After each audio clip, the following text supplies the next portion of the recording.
Hi, everyone. My name is Eleni. I am the executive producer at Where Brains Meet Beauty podcast, and I'm so excited to welcome everyone to today's event, which is called Supporting Your Team Through 2020. So, like I mentioned, we're just going to be together for about a half hour, and you are welcomed and encouraged to submit questions through the chat function or through the Q&A function in the bottom of your screen.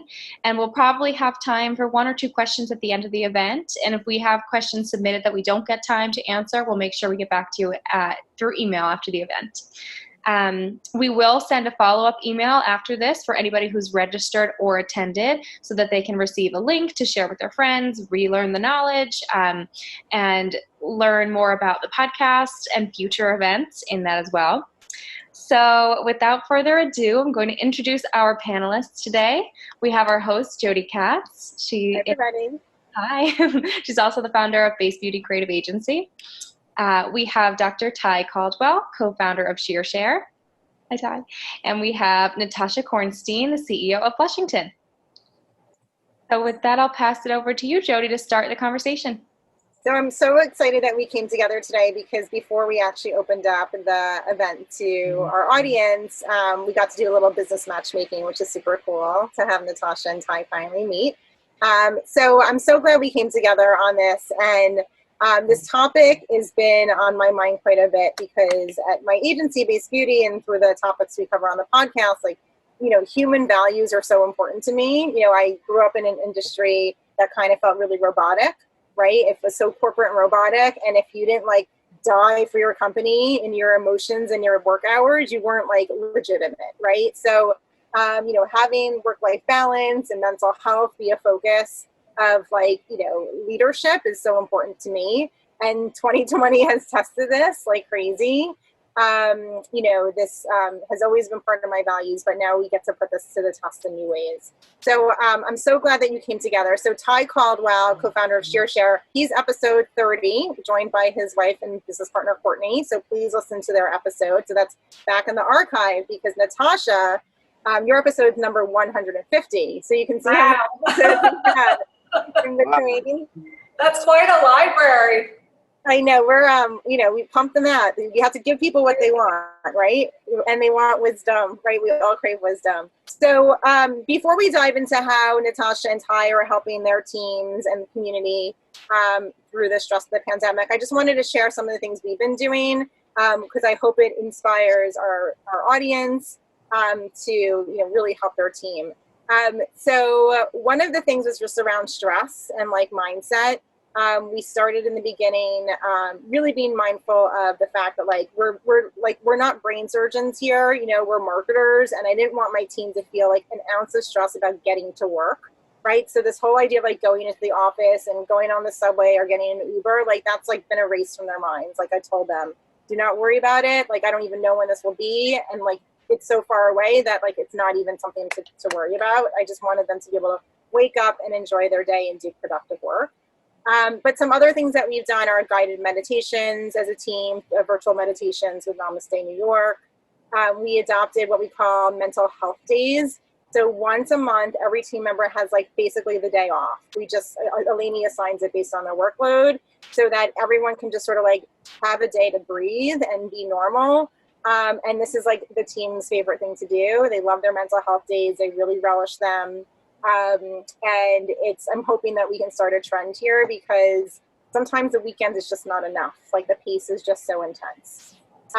Something else we've been doing, of course, we had Summer Fridays where the team really shuts off their email or tries to by 1 o'clock, but we turn them into Fall Fridays because I noticed the team, you know, really uses the time to not have any calls with clients, not be like available, but they definitely need that time to catch up on their work and they really value that.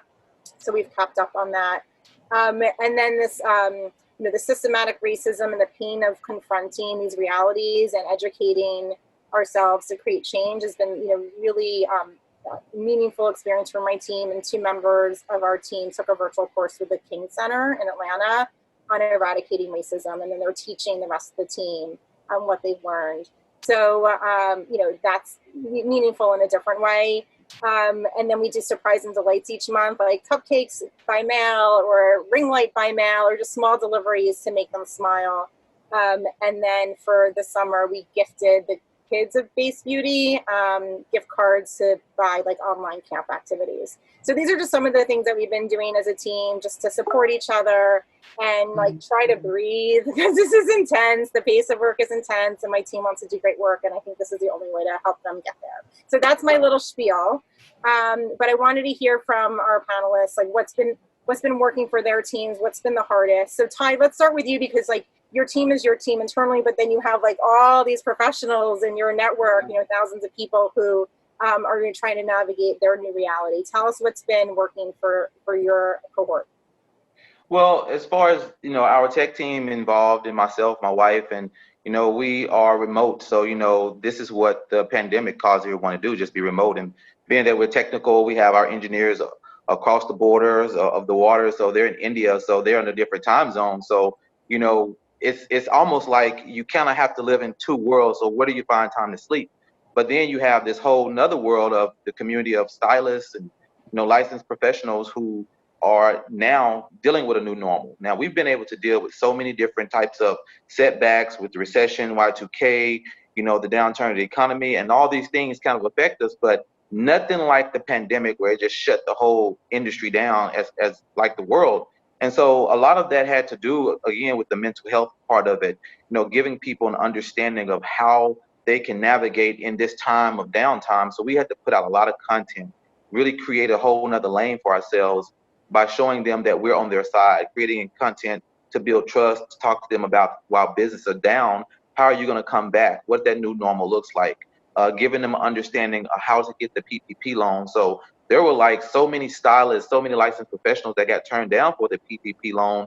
And we helped over 125 who were initially first turned down to actually get the loan. So that was exciting for us, but putting out that content, giving them something to look at, getting them excited and motivated about the new normal. And we know that mental health is going to keep a lot of people a little nervous because they're getting that cabin fever. They're not having that social activity, dealing with family. And some people have, you know, maybe kids that they can't reach out to, or, you know, family members who may be sick and they just can't go visit them. So it was a lot of things that we had to really take in consideration. So giving people some motivation and showing them that we really had their back was really one of the things that we really wanted to put into order and put into action. And that's what we were able to do. So we have a lot of content out there that has a lot of traction with it, that gave people something to really look forward to into the new normal. And now that we've come out of some of the standing still parts of the industry where we can actually go back to work, people are still now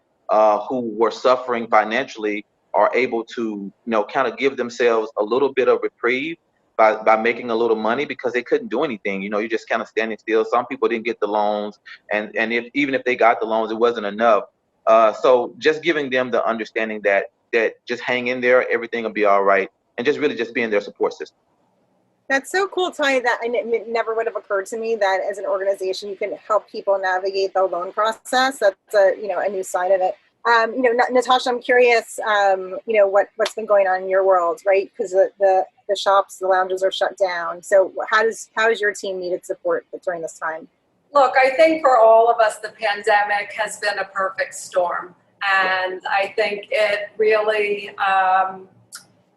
from day one, it's been a race to reinvention is really how we've looked at it. And I think back to March 13th and bringing our team together and making that very difficult decision to preemptively close all of our locations, knowing that we have an incredible team out there that counted on coming in every day, was probably the most painful decision I've ever made in my career.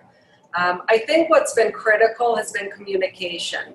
We have been in touch from day one, whether it's by email, by phone call, by communicating a lot of details of the business that normally you wouldn't take that peek under the hood. But this was a time to really join forces together for our team to know we're all in this together. We're going to make every effort we can to support you and to give you other opportunities. And what I can tell you, I think we're all sick of the word silver lining, but what I can tell you is that there's been this explosion of creativity. And in the first 21 days following the pandemic, we brought our team together, and I've never seen so much ingenuity and creativity to take what was a brick and mortar business and transition it to a digital. So I think as we lead our companies, one of the biggest opportunities out of the pandemic has been to open the door on new skills and new opportunity to say, look, you may have been a receptionist, but maybe you're incredible at social media, or you may have been an artist, but you're an incredible content creator. So it's been about the opportunity. And I think just, our number one constituency is our team, our customers, and then it was our partners in the industry. So we created the Beauty and Wellness Forum. That was a real lifeline for us. We started by reaching out to about 20 other CEOs. They were competitors, they were friends, they were in wellness and health, and said, let's get in there together and figure out, to your point, Ty, the government funding, all of the employee and labor laws, dealing with landlords and leases, with vendors. That group grew to over 100 people, and we came together every week. So I think out of this has come a lot of creativity and a lot of hand-holding and supporting, whether you are a competitor or not. This has been a time to really come together. Natasha, that group was so helpful for me because I joined the session about talking to your landlord. Because when do I ever talk to my landlord? I talked to them once when I signed the lease, right? I didn't know how to have those conversations. So I didn't either. Really it was so helpful for me, and I was so happy that you organized that. So what's so interesting to me as the three of us are talking is I didn't plan this, but we're all in the service industry, right? So Natasha, your team is servicing in a makeup artistry way. Ty, your team is servicing your stylists and salon owners, and my team is servicing clients, right? So we're all in the service business, and I wonder if that's sort of one of the reasons why this becomes so personal and intense, right? Why our pace of work is so much more than it's ever been before, because we're not just working for ourselves, we're working for all of our clients, right? If I was a product brand, yeah, I guess I would be thinking about my customer, but in a different way than I think about my clients. Am I wrong in thinking that, Natasha? No, you're not. You're not wrong. No, you're not wrong in thinking that at all. I guess because people don't really understand that touch point every day comes from people in our industry. Whether it be us educating them, verbally, and them wanting to understand what the next step is how to take care of their hair, how to take care of their skin, how to take care of anything that we're providing for them. They have to go home and now take what we have given them as a service and the results to try to maintain that. So relationship is a big part of our industry, whether it comes from our team first, in-house, then our customers second, the vendors, the distributors, the people that help us stay alive and keep us really growing and keep us really focused on our art and creativity of what we do every day. But it goes back again to everything that we do a part of this industry means the touch point comes through us first. Natasha, what are your thoughts on how, full disclosure, Natasha is one of our clients. So I see her team and super focused on the servicing, right? The servicing of their end user. Do you think that adds an extra layer of intensity to the work that we're doing right now?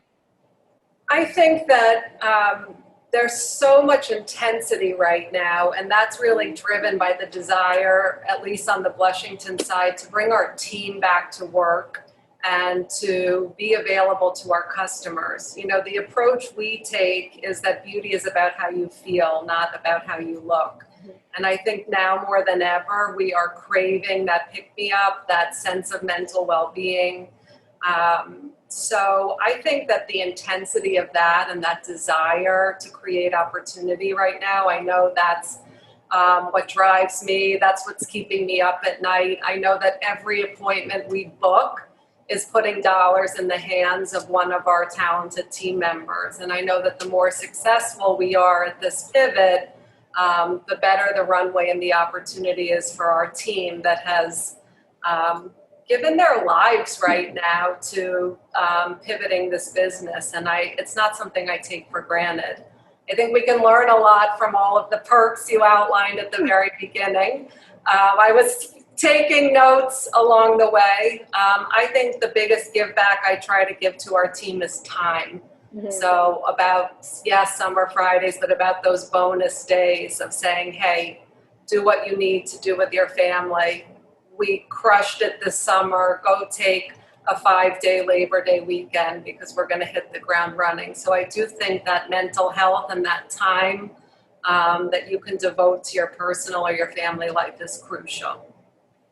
So what do you think the team member who doesn't have a seat at the table, right? Not a leadership team member, but an employee who doesn't have visibility into the P&L, they don't have visibility into the decision making, they're an essential team member, but they don't have that window into how we operate. What do you think they want most right now? Like Ty, if you think about like someone on your team, maybe someone on your tech team, what would they ask for if they could ring your phone and say, this is really what I need right now? They really want to know if there's job security. Are they going to get furloughed? Are they going to get laid off?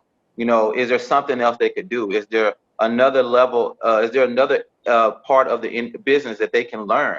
Some people are craving to really learn, like Natasha was saying. It may be a person that's a receptionist, they could be a content creator. So someone in our team would be like, okay, we were just training a young lady who actually works on the ops team. And so now she's working with social media. She's doing the ads. She's doing designs. So she's able to work in different areas because she has a little skill set there because she's in college as well. So just giving them the opportunity to feel like, they're safe. They want to know, are they still going to have something to do? Outside of just making a living and making money, they still want to just really continue to work for a company that they love to work for and feel like at the end of the day, they still have a community and a family that they can speak with every day, they can talk to every day, and not just sit at home and worry, okay, how am I going to get a job? So many jobs are laying off. Even though people are hiring in some aspects, there are certain job requirements that you need. There are certain, levels of education that you need. But certain times, there are people that can start from the bottom, and we give people that opportunity as a startup. Natasha, what do you think someone on your team who's not on the leadership side of the business would want right now?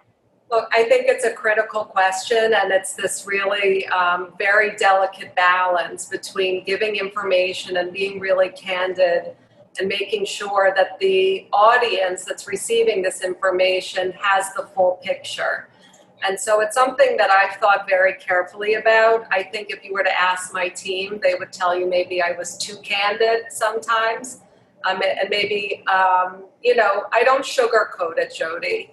And I think we're really dealing with lives right now, and I take that seriously. So I would say I've definitely shared much more than I've ever shared. I personally called all 77 people we had to furlough against our lawyer's advice, who said send an email. I said I can't live with myself sending an email. Everyone has my personal cell phone number. I try to email regularly, both the good news and the bad news. It's a lot more fun, as I know you all know, to deliver good news. But I think it's been really critical. And I think that opening that door, and whether you are sitting in the executive team or you're at the store level without the visibility to the P&L, knowing that the door is open, I think has been really important right now, so that I'm fielding phone calls, DMs, emails, and I welcome that, because you have to stay close to your team in the field, again, now more than ever. I think it's something that I've learned along the way, and it's been, I think, a really great learning out of this for me. So, I will say this. Go ahead, Ty. I will say this, Jody. Even though I'm the CEO of ShearShare, I am a salon and barbershop owner for over 2 decades, and everything Natasha is saying is truly correct. You have to go against conventional wisdom, and so you have to be up close and personal with your staff, up close and personal with your team, and just be honest. I think being honest in this industry is so needed, because we're regular everyday people with a creative mindset and creative artistry, unlike someone who works in an office. I tell people all the time, when you walk into a salon, a barbershop, a spa, you know, you don't have to think about the corporate mindset. We're regular people, and we want to be attended that way, but we just have a craft, we have a license, and we want to make sure we provide for you. So everything Natasha is saying is totally correct, and going against unconventional wisdom and making your team feel safe because you're giving them the right information and you're being candid is so, you know, necessary, because if you don't do it, then you're going to kind of leave them in limbo. Okay, I love this. So I made a note in one of my therapy sessions, the things that I need right now too, because I want to talk about what we need as leaders. And Ty, it's the word you use, stability, right? Like, I want stability. I crave it. I actually need it, right? And I don't have it right now, right? Clients coming and going, clients going crazy or not going crazy, right? Like it's so intense. So I wrote down stability, calm, rhythm, comfort, ease, and joy. So like, these are the things that I like meditate on. And I've learned tapping. Have you guys ever done tapping? No, I've never heard of it. Okay, so I'm going to add a link. Eleni will put the link to this. You say something that you're fearful of, and you like tap on all these points in your body that tie to your nervous system, and you repeat it. And it's such an incredible way to teach your nervous system that you're aware of this fear, and then you re-tap again and you say all the things you want. You're, you know, like, I want, you know, I am stable. I am stable. So I might tap all day long, right, Jody. well, that's the thing. Like, I just like sit at my desk and tap sometimes, because if my heart is racing because I have like 1,000 things to do in 1 hour and I can't get it all done, I'm trying to calm my nervous system down. So instead of like lying down to do a meditation, which I have to set time aside for, I can just tap for 2 minutes. So we'll include the link. Okay, but now let's talk about us as leaders. Ty, what do you need right now? Or like, what has Courtney said that she needs right now to help you guys in your own mental health and your own clarity and sense of calm? Just reality checks. You know, first thing we want to make sure that we do every day is just be grateful. Be grateful for where we're at. So just that gratitude. The thought of that is just we're co-founders, so we always are grateful that we get up every day and we have each other. So just taking the time again to not overuse this, but meditate, pray, and look at life for where we're at, because we could always look at what we've lost. We can always look at what we want, but being grateful for what we have. And I think that attitude of gratitude kind of expounds itself and then multiplies itself to bring more to you. When you have something to believe in and you have something to reach for, whether it's something that is 2 years ahead of you or if it's 2 weeks ahead of you, at least you have something to strive for. So I think just having the attitude of gratitude, sometimes just really focusing on, you know, where you are in your health, your mental health, your physical health, because your health right now is your wealth. And so most people are needing money. Most people are needing to pay their bills. Most people are behind. Most people are wanting to find a job. But where is your mental health? Does it have you down? Does it have your blood pressure up? You know, where is your mindset of, are you able to move? Are you able to go outside and walk, jog, ride a bike, whatever? So just being creative in those thoughts and giving each other the opportunity to just use that attitude of gratitude and being focused on the here and now. And then once we get to that point, start saying, what do we need to do to trigger the things that we really need to set our eyes on? What does the team need? What do we need?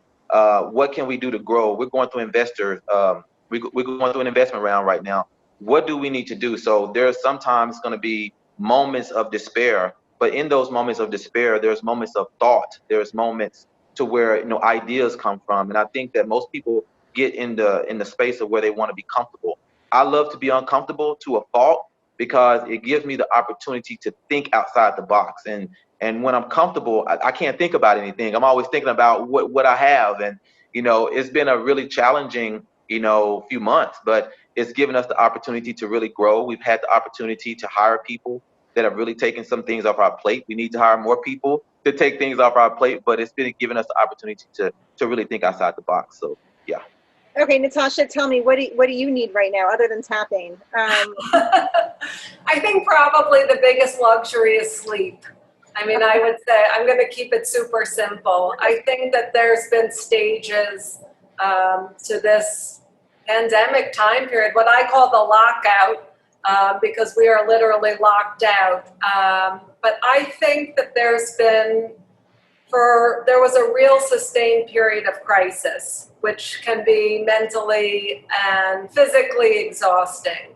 And I think that, I didn't do as good a job. It was sort of, again, that race I described, it was going from crisis to crisis.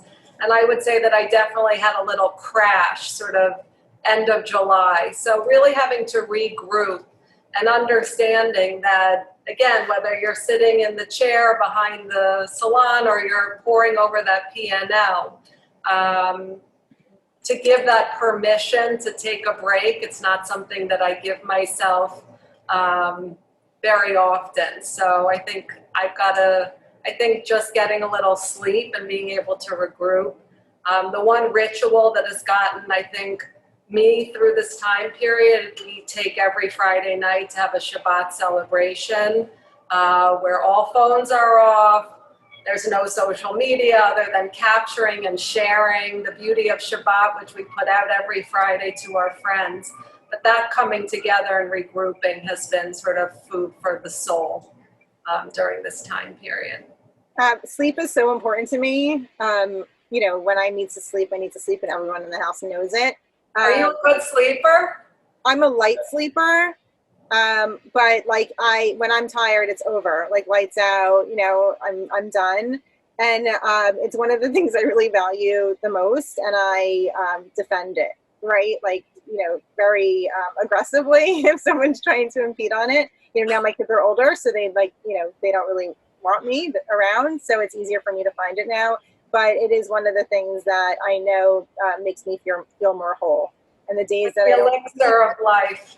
Yeah, I sent Eleni an email the other day. I'm like, I only slept 2 hours, and I was sending crazy emails. It's like my brain won't think, But then with the days that I don't sleep well, when I have this all these anxieties and fears in my head, I know I'm going to sleep great the next night, and that's how I kind of reframe it. The next night's sleep is going to be amazing.